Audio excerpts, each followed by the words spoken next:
So I have a question for the lock community. I just want some tips and tricks on how to make a retwist last.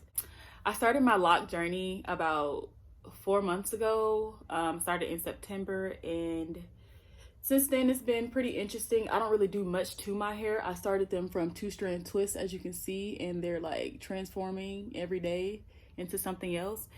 But whenever I get like the traditional retwist, my hair doesn't last in that retwist. I'd give it a week, and that's when it was in like one of those barrel hairstyles, but I don't like that hairstyle for me.